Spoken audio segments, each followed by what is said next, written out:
Welcome to the show, friends, neighbors, colleagues, associates.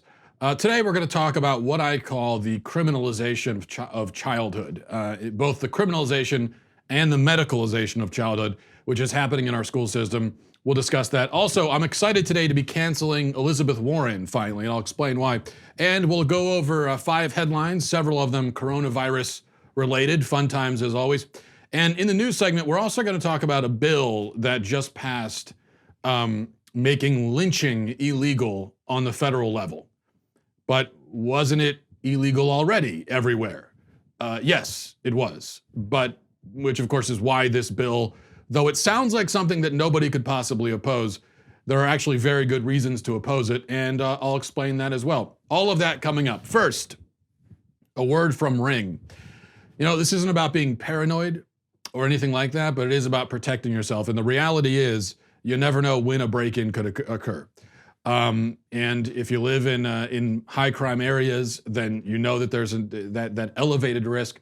But even if you don't, even if you live out in the middle of nowhere, kind of like I do, still it could always happen, which is why you want to protect yourself. Ring's mission is to make neighborhoods safer, make people safer, make homes safer. You might already know about their smart video doorbells and cameras that protect millions of people everywhere. Well, Ring helps you stay connected to your home anywhere in the world. So if there's a package delivery or a surprise visitor, whether a surprise visitor you want or don't want, you're going to get an alert. You'll be able to see. You can even interact with that person from anywhere in the world. You know, that's what I found to be so great about Ring is both the convenience of it, but also what we're talking about, just the security of knowing that you have your eyes on everything. As a subscriber, you have a special offer on a Ring welcome kit available right now at ring.com/Walsh. That's ring.com/Walsh. The kit includes a video doorbell and Chime Pro, which is just what you need to get a ring of security started around your house today. Go to ring.com/Walsh. Again, that's ring.com/Walsh. Okay, so criminalization of childhood. Footage was released this week showing a police officer in Orlando walking into an elementary school and arresting a 6-year-old girl. The child, accused of having a tantrum and hitting her teachers, had her hands zip tied and was put in the back of a squad car as she was crying and trembling with fear and pleading to be given another chance. Put in a squad car, taken to jail. In fact, let me play for you the footage right now. This is the footage of the actual arrest as it happens. I think there's an important point to note here as you're watching this, that it's not like the police came in and the young girl was in the middle of a hysterical freak out and she was hitting people. No, by this point she had calmed down. She was just sitting there. And then they come in and cuff her. So watch this.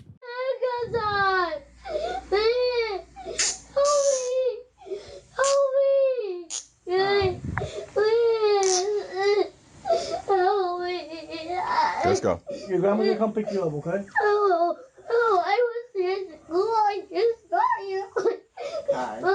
Come on, let's go. No, please let me go. Okay, come on. You can tell me what happened in the car, okay?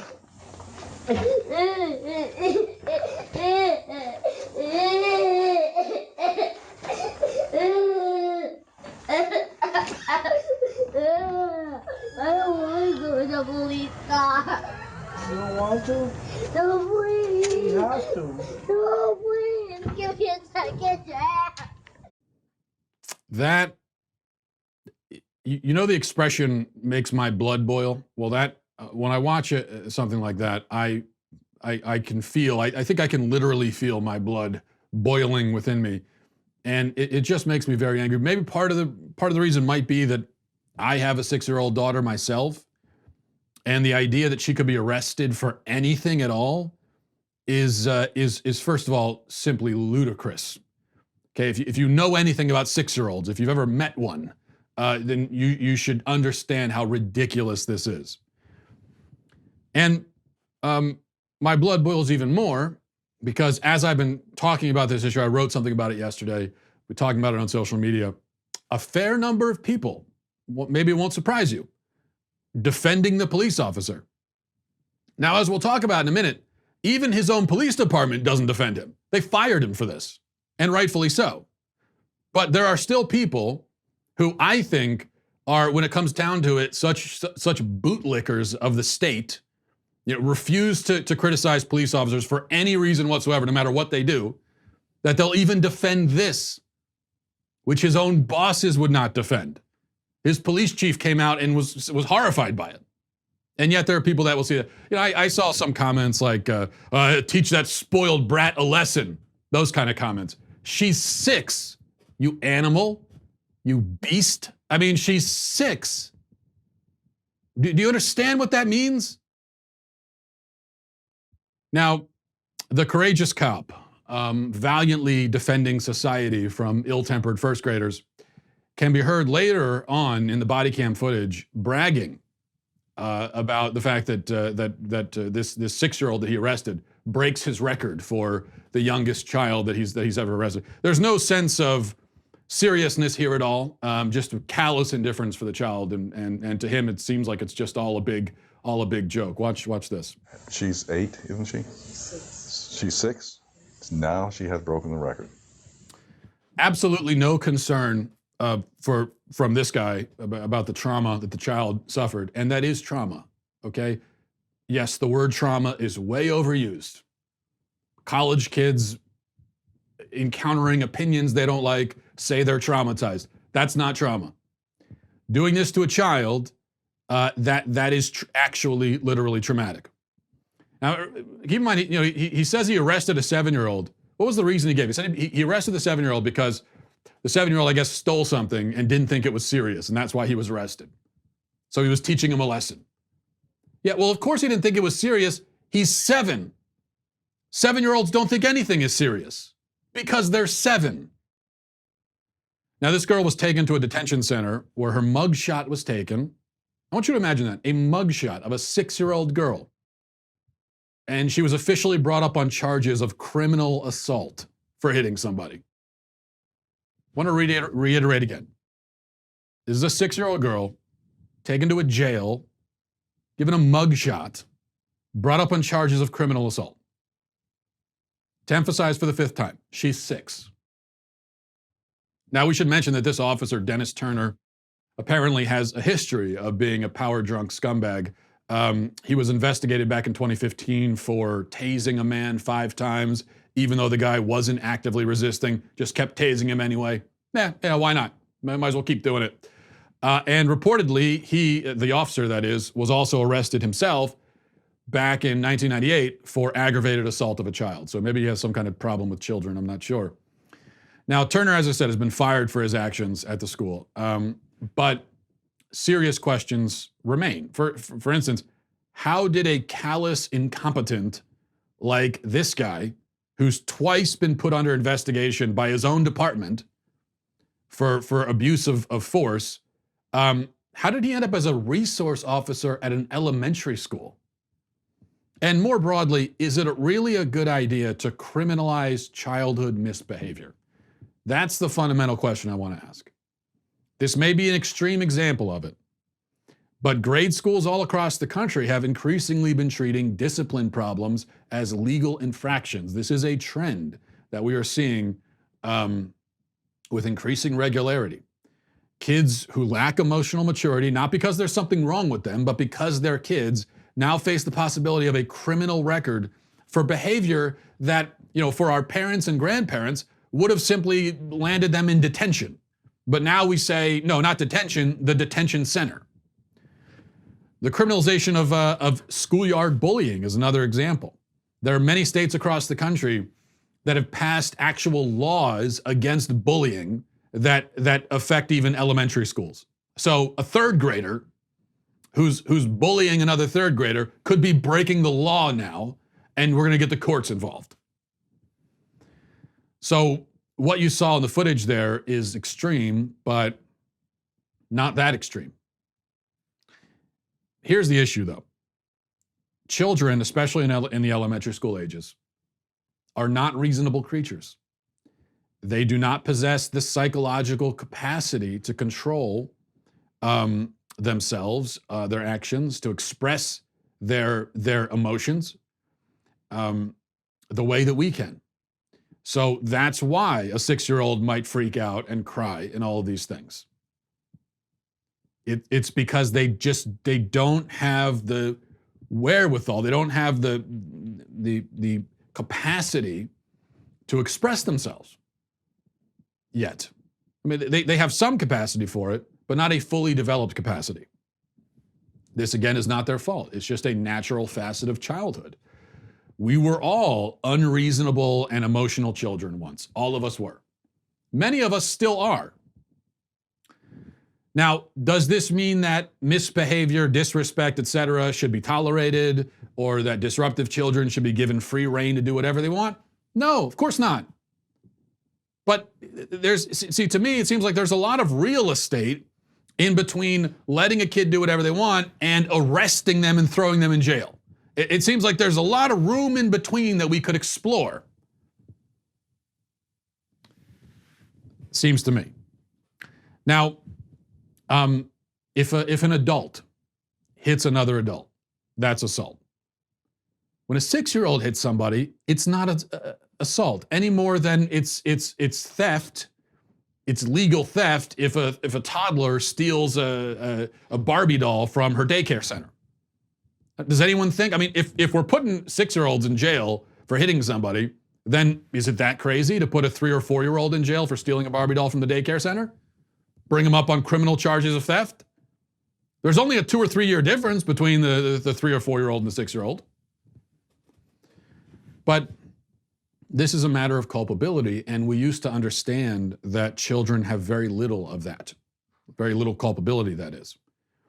In fact, a child's culpability is so negligible that even if that girl, even if she killed somebody, okay, let's take the absolute worst case scenario we could possibly imagine, where this girl, rather than slapping somebody, which, by the way, there was no one went to the hospital, there was no injuries sustained. Okay, if you're seriously injured by getting slapped by a 6-year-old girl, then you're like Mr. Glass in Unbreakable. That would be quite impressive. So there was no injuries, but let's just say, absolute worst case scenario you could ever imagine: 6-year-old girl somehow gets her hands on a gun, shoots somebody on purpose. Even then, I would say it would be crazy to throw her in jail and charge her with the crime. Why is that? Because if a 6-year-old girl is doing something like that, it is 100% guaranteed that her mind has been warped by severe physical and emotional abuse at home. And now she quite literally cannot control herself and doesn't know what she's doing. That's a guarantee. If you have a kid doing that, then you know that for a fact. And in fact, even if she hasn't been abused, 6-year-olds still don't really know what they're doing and aren't actually capable of intentionally killing someone the way that we can, because they don't really understand what death is. They don't understand the permanence of death, so they couldn't possibly appreciate what it actually means to kill somebody the way that you or I can. So a 6-year-old kills someone, even in that case, yeah, you might have to take them to a facility to protect themselves and others, but the goal there would be to treat them, to treat the very severe psychological and emotional problems that they clearly have. The goal is not to put them in a jumpsuit and throw them in the clink. That's not what we do with 6-year-olds. Or at least we didn't used to. But we're not just criminalizing childhood. See, this issue goes beyond, goes even deeper than that. Where childhood is not criminalized, it's medicalized. And that's why over 7 million children in this country have been placed on psychiatric medication for mental disorders. 7 million children. You actually think there are 7 million children in this country that are mentally ill? 7 million kids mentally ill? Well, we know that's not the case because half of those cases of kids that are on psychiatric drugs have quote unquote ADHD. All in all, about 6 million children, over half of them under the age of 11, have been diagnosed with this phantom disorder of ADHD. Now, as I've argued extensively elsewhere, and I won't get into the whole spiel again, but the ADHD diagnosis turns normal childhood behavior into symptoms of mental illness. Now, it may be true that these behaviors, a child who fidgets a lot, can't pay attention, has a lot of energy, can't do busy work and all this. That may be inconvenient. It may be difficult to deal with, but that doesn't mean that it's a symptom of a disorder. Doesn't mean that the child is mentally ill. If the school system's proper functioning depends on drugging millions of kids, if you're telling me that's the only way that this will work is if we drug these kids, then I would say it's the system that's disordered, not the kids. The sickness is not in our kids, but in our attitude towards them and our expectations of them. If millions of 9-year-old boys have a lot of trouble and seem incapable of sitting at their desk for 8 hours a day, performing busy work and regurgitating information onto Scantron sheets, well, then maybe we should consider the possibility that this is not a very good way of educating 9-year-old boys. Or we could keep shoving drugs in their face or sending them to jail until they shape up. That's one option. No, our children are not mentally disordered. They aren't criminals. And this generation of children, not very different from any other generation before them. I know we like to say, oh, kids today are so much worse. Back in my day, we didn't act this way. Well, you know what? If you go back through history, literally every single generation of adults has said that about the current generation of kids, their contemporary generation of kids. Maybe we should consider the possibility that this whole thing of back in my day, people didn't do this. Maybe we should consider the possibility that this is an illusion. It's not actually like that. That actually back in your day, when you were a kid, you were doing the same stuff. You just don't remember it now. Or you have a romantic view of your own behavior as a kid. No, you were a little brat too. It's just that you could be a little brat without getting drugs shoved in your mouth. Or have the possibility of getting your mugshot taken at the age of 6 down at the juvenile detention center. No, see, you were given space to be a kid. You were allowed to make the mistake of acting your age when you were a child. You were allowed to do that. But our kids today, we don't let them.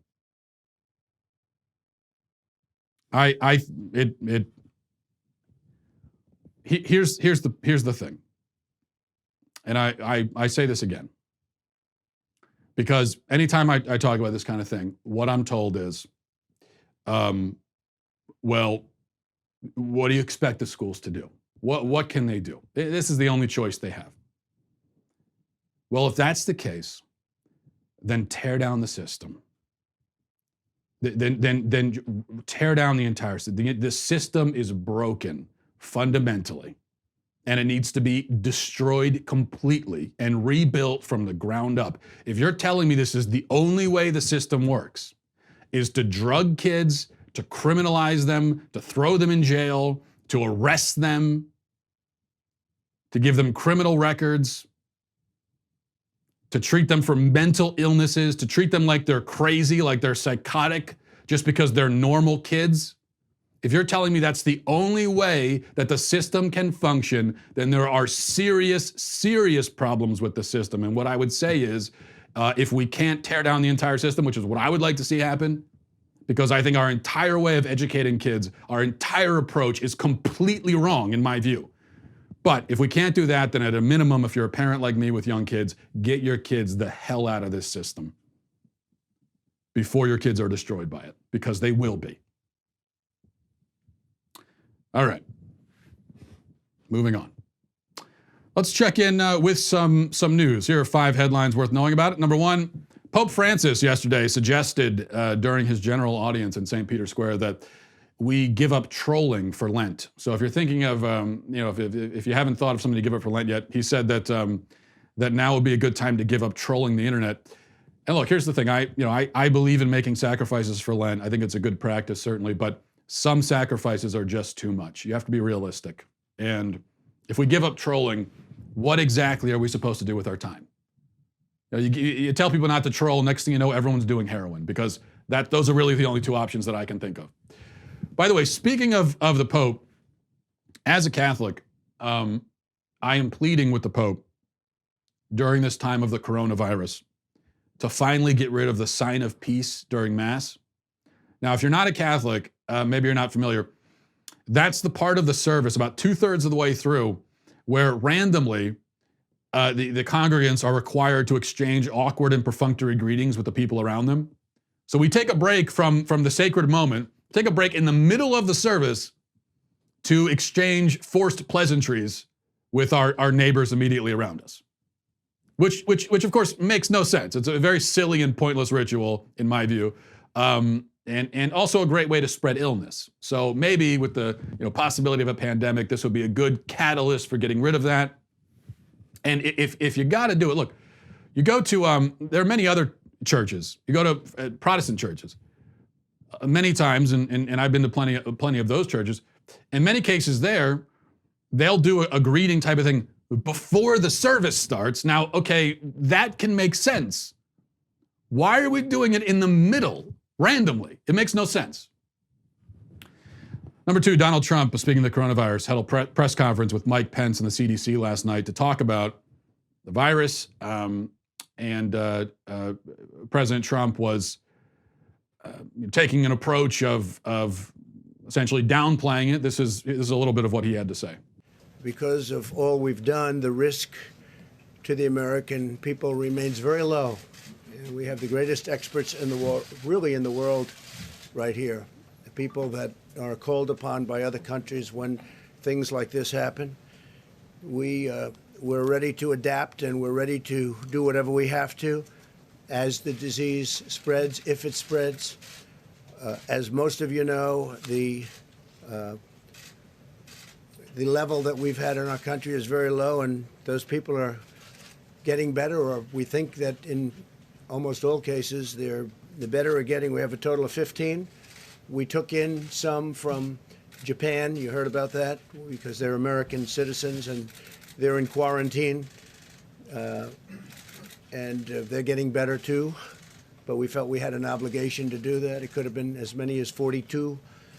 And we found that it was just an obligation we felt that we had. We could have left them, and that would have been very bad, I think, American people.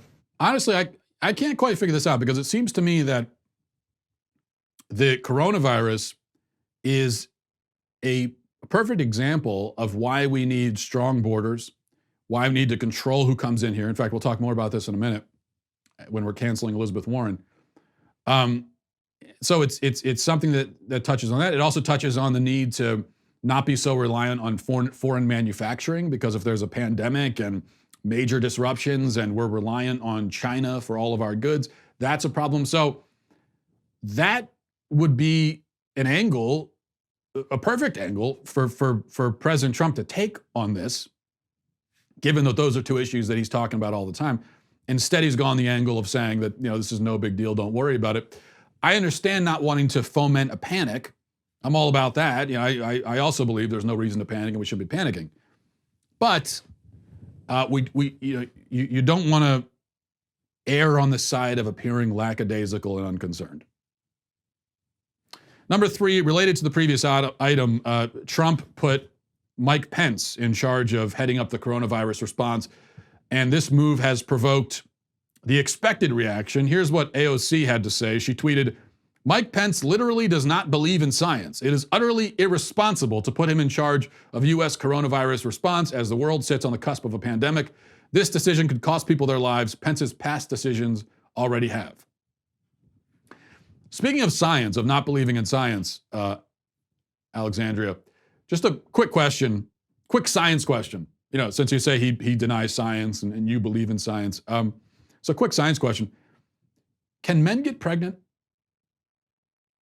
I mean, as someone who believes in science, I'd be interested to hear your answer on that. Number 4, the House yesterday voted 410-4 to pass a bill making lynching a federal hate crime. Now, of course, it was already illegal everywhere in the country to lynch somebody. If you lynch someone prior to this bill, even if you had lynched someone anywhere, you'd be going to jail for probably the rest of your life, if not facing the death penalty, as you would deserve.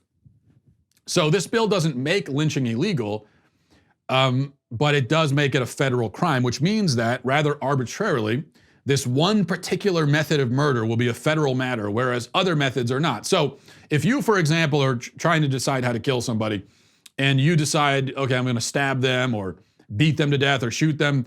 Well, the feds have no interest in that. If you lynch them, okay, now the feds are interested. Does that actually make sense? The person is just as dead either way. Does it make sense to arbitrarily say, okay, well, this kind of murder, but this over here, no. No, it doesn't make any sense. But then the whole category of hate crime is itself absurd and also makes no sense. The hate crime designation does two things. Number one, it puts the government in the position of trying to read the mind of a criminal. The government determines whether that person was hateful, whether they had hate in their heart when they committed the crime, which of course is actually impossible to determine because you can't read somebody's mind. And then number two, the hate crime designation declares that crimes that are motivated by hatred are somehow automatically worse than crimes motivated by other things. But why would that be the case? You know, a person may murder out of hatred, or they may do it out of jealousy, or anger, or greed, or indifference. Are those other variants of murder not as bad somehow? I don't see why that would be the case. Take on one hand a man who kills another man because he wants to steal his wallet, and then consider a man who kills another man because he hates him for his race, the color of his skin. Is the second man worse than the first? Is he more dangerous? No, on both counts, I would say no. I don't think so. I think they're equally evil and they're equally as dangerous. And the victim, again, is just as dead in both cases. And while in the second case, the victim is dead because of the color of their skin, in the first, he's dead because the killer valued the $25 in his wallet more than his own life. Is that better? How so? Why would it be? And you can't say that hate crimes terrorize communities in special ways, which justify the federal involvement. I mean, they do terrorize communities, but communities are also terrorized by criminals who murder for money. Many communities all over the country live in fear over people like that. And you can't say that hate crimes inspire others in a special way. That is, inspire copycats. And so maybe you would say, well, they inspire copycats and that's why you need the feds involved. They might inspire copycats, but again, other kinds of murder also do that. Somebody pointed out yesterday when we were talking about this, someone pointed out, compare the Columbine kids, the Columbine killers, to Dylan Roof. Now, the latter was a hate crime, the former was not. Which one of those do you think inspired more copycats? I think very clearly the Columbine killers did. They inspired a whole generation of school shooters. Wasn't a hate crime, though. You know, what they were doing, it was just a crime of indifference and a crime of sort of general disdain for the human race. I don't see why that should be treated with less seriousness than we treat a crime motivated by hatred. All right. Well, usually I do 5, but I guess that's all I had. I had 4 headlines. Now, before we move on to canceling somebody, wanted to give a shout out to all of our Daily Wire members. You guys are the ones who keep us in business. We love making content that matters. And while we're on the front lines of the culture war, we can't do it without your support. If you're still skeptical about joining the Daily Wire, you're not sure if you want to spend the money, a Reader's Pass is a great way to start. A Reader's Pass will enable news junkies to read all of our articles ads-free, including op-eds from Ben Shapiro, which are exclusive to Daily Wire members. You can't get them anywhere else. You get the upgraded experience, in-depth analysis from our editor-in-chief. You also get access to our mobile app, which has really become popular with all of our members. And you can read all of our stories in mobile. You don't have the ads. You can receive push notifications. All of these bells and whistles come with it. The membership tier is already a bargain at $3 a month, but right now, for a limited time, we're offering that deal for 99 cents. That's mobile, ad-free to all of our Daily Wire news, exclusive op-eds from Ben Shapiro, breaking news updates, everything we've just talked about, all for the low price of 99 cents. So give it a shot. It's worth it. Now, time for your daily cancellation.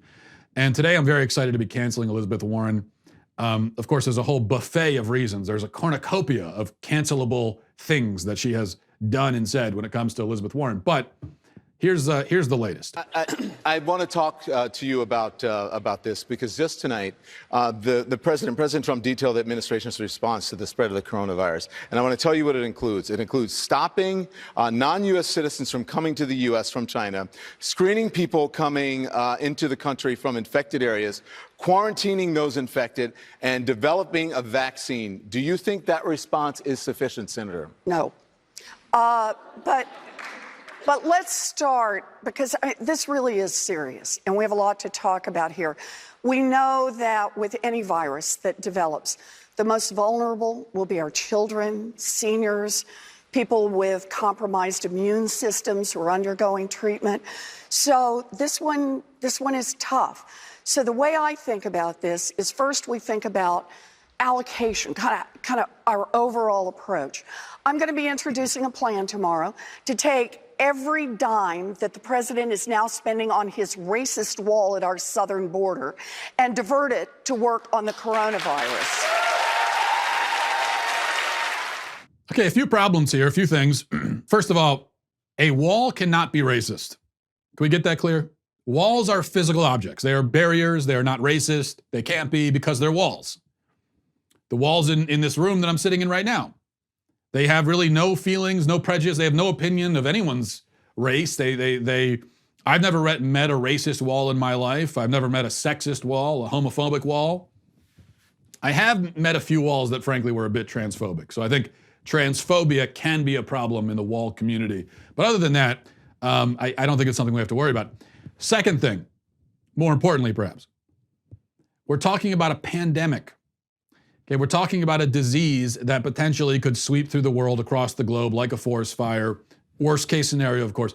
And your solution is to make our borders more porous? That's your solution? That's the way you address a pandemic? Your way to meet the pandemic head on is to not enforce our borders. Open borders. So your first thought when you hear, oh, pandemic, well, I don't know, well, okay, we got to open up the borders. That's the first thing we have to do. That's like saying your plan for combating obesity is to give out Arby's coupons. It really makes no sense. Now, of course, this is what I was saying before, and this should be Trump's messaging.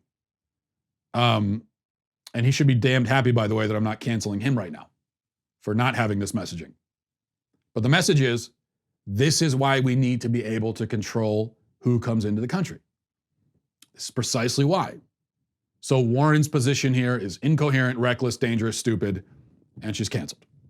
She's canceled times 10, times infinity, as my kids would say. All right, let's move on quickly before we wrap things up to some emails.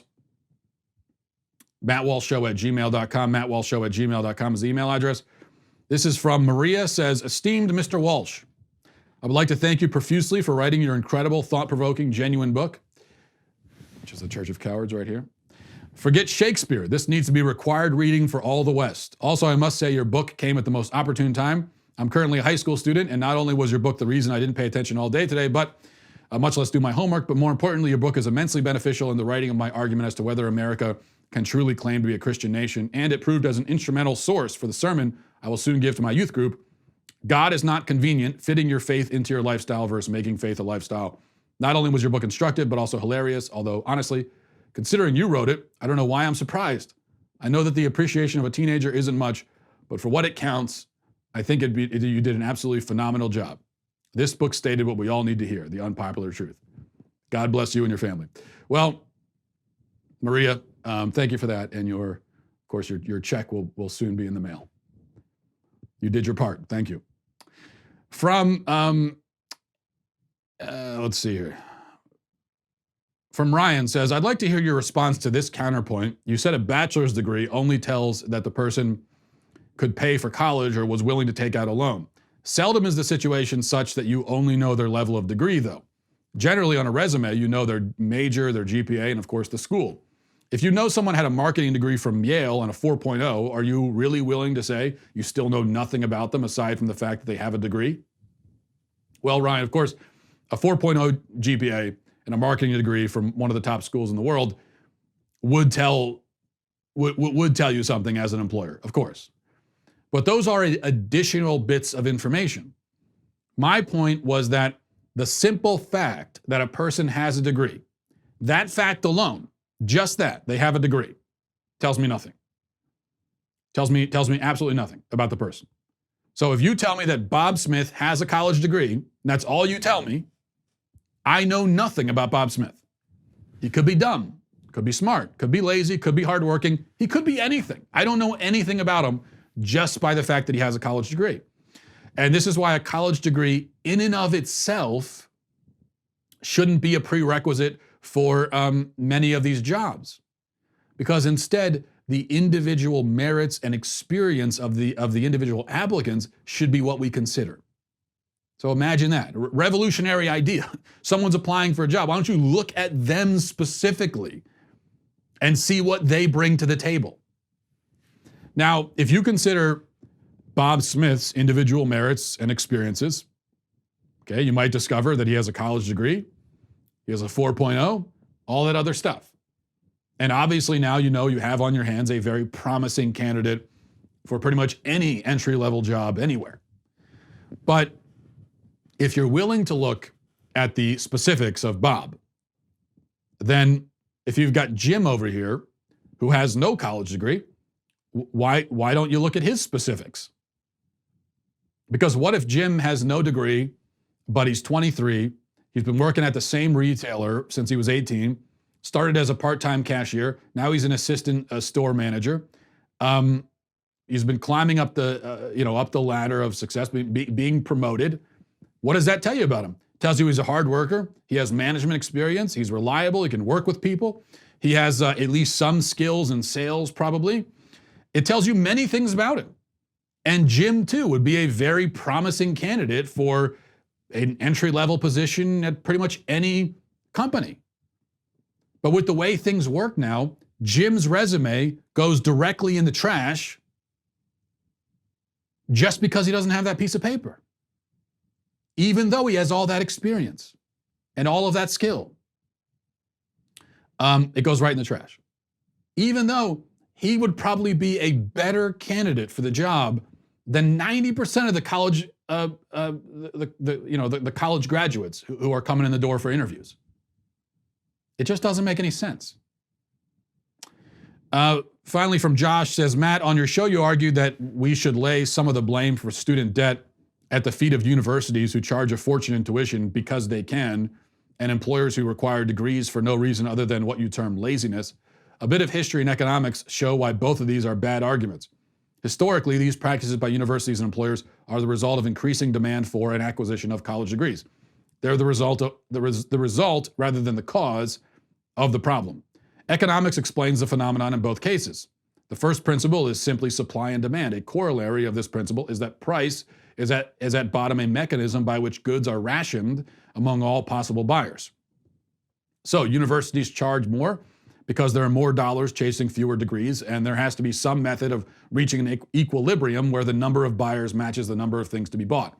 So in reality, universities are just responding to market forces. The only reason prices are so high is that ultimately the government has made it unnaturally easy to get funding for college, this artificially increasing demand, which in turn drives up the price. In the case of employers, the phenomenon is similar, except that the degree is the price of getting the job.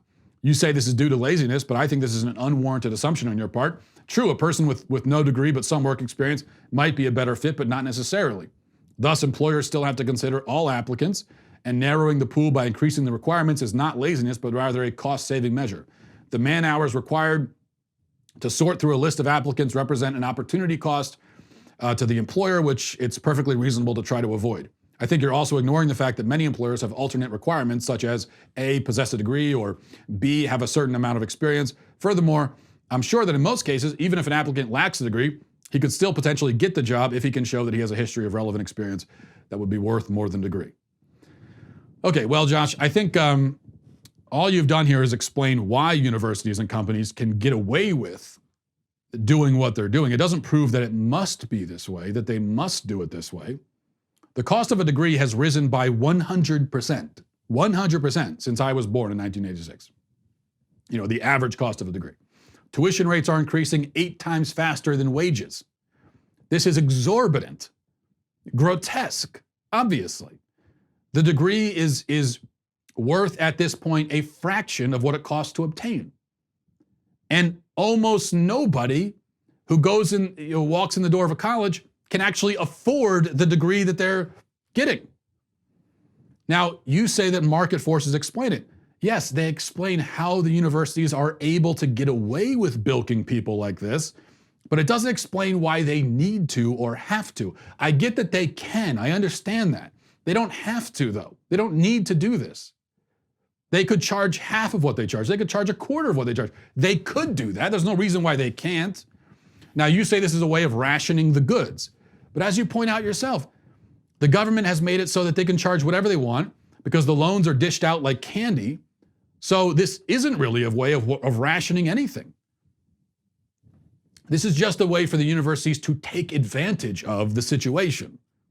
I don't see it as rationing. Everybody gets a degree. It's just that they're charged a lot more, they have to pay a lot more in the end. How is that rationing? Also, there are other ways of rationing the degrees. There are other barriers of entry. Grade point average, exams, test scores, so on and so forth. It's not as though, if tuition was cheaper, the universities would have to throw open their doors and any old person can wander in. They can still control who they give admittance to.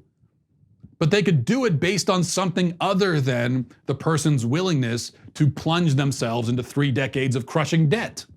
That's my point. As for employers, you say that narrowing the pool by disqualifying non-college grads is a cost-saving measure. Well, even if that's true, I would say that not all cost-saving measures are automatically right or good. And this is one that isn't. But it's actually not a cost-saving measure, because you're ruling out many candidates who could potentially be better, more effective, more reliable employees. You're limiting at the very start your pool of candidates only to those who are likely to have very little real-world work experience because they've been in college this whole time. So you're limiting yourself only to them, which means that they're probably going to need more training in the end and maybe less reliable in a working environment. And all of that will cost you money in the long run. So no, I don't think it actually is a cost-saving measure. I think if they took a more hands-on approach to their own hiring practices, and they were willing to actually assess the merits of the people that come in, yes, it may be a little bit more effort in the short run, but I think in the long run you save money. Why don't they do it? Well, I go back to laziness. I think it's just easier to do it this way. It's also just what everybody does. And so you figure if you're a company, this is what people do, and so this is how it is, and so this is what I'm gonna do. It's a lack of imagination also. And also, I think there's an element of many of these employers, the people that are in these HR departments and so on, they all have college degrees. And so I think there's a little bit of a snobbery to it.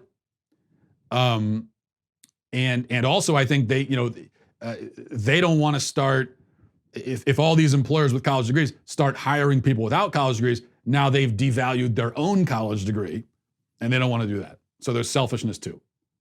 So I think it's snobbishness, I think it's selfishness, I think it's laziness, I think it's a lack of imagination in so many cases. And that is why we have $1.5 trillion in debt. All right, but thank you for that counter argument. Very, very interesting arguments put forward. We'll leave it there. Thanks everybody for watching. Thanks for listening. Godspeed.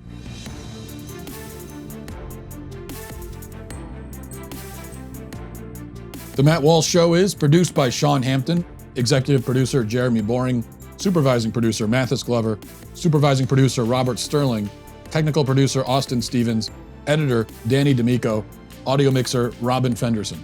The Matt Walsh Show is a Daily Wire production, copyright Daily Wire 2020. Coronavirus reaches the U.S. President Trump is playing it down, Democrats are playing it up, and we don't know whether we're all going to die or whether this is a big nothing. We will examine the cause of the mass media-generated hysteria. Then, speaking of not knowing whether or not you're live and dead, Joe Biden gets some very good news from a poll in South Carolina. 2 different kinds of Republicans are going to be voting for Bernie Sanders. And finally, the mailbag. Check it out on The Michael Knowles Show.